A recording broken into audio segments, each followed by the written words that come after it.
fionany tamin'ireo solombavambahoaka sy ny kambany eo anivon'ny gouvernemanta ny enonandro lasa teo dia any amin'ny faritra andrefan'ny nosy ny ministry ny fiarovam-pirenena ny Général Ankoatonirina Richard amin'izao fotoana izao.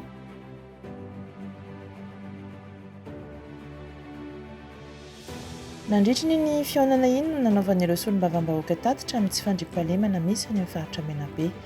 Manoloana an'izany dia nidina hifotony ary nifampidinika amin'ireo tompon'andraikitra ny fandriam-pahalemana any an-toerana ny ministry ny fiarovam-pirenena. Nifampidinika ny jerevana vahaolana aingana sy maharitra edina amin'ny ady iraisany izy ireo.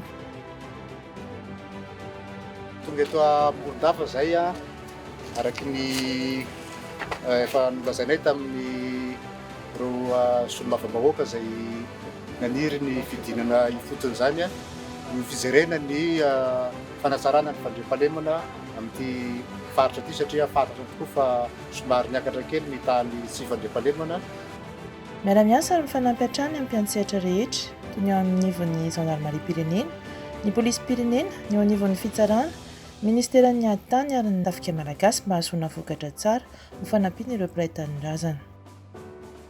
Tafapetraka ihany koa ny farim-piarovana sy fandriam-pahalemana vaovao na ZDS Tsirbina ka natolotra tamin'ny fomba ofisialy tamin'ny fionany ity commande ity dia ny Général Andriambaoranisa izany.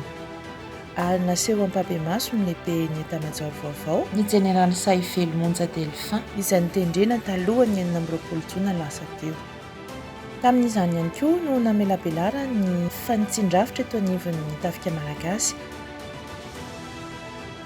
Mametraka fandriam-pahalemana, mamorona fandriam-pahalemana, mampiatra fandriam-pahalemana, miaro ny tanindrazana avy amin'ny fahavara avy amin'ny ary miaro ihany koa ny malagasy amin'ny fahavara avy ao anatiny. Zany rehetra zany no iarana miasa zao nataontsika hoe sécurité humaine.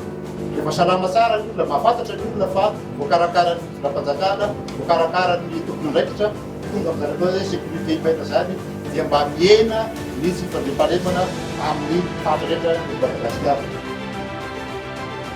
Tsy nisy tamin'ny tantaran'ny firenena sy tamin'ny tantaran'ny tafika malagasy ny fanavaozan-dravitra tahaka izao raha tsy tamin'ity vanim-potoana ity hoy Andriamatoa Minisitra.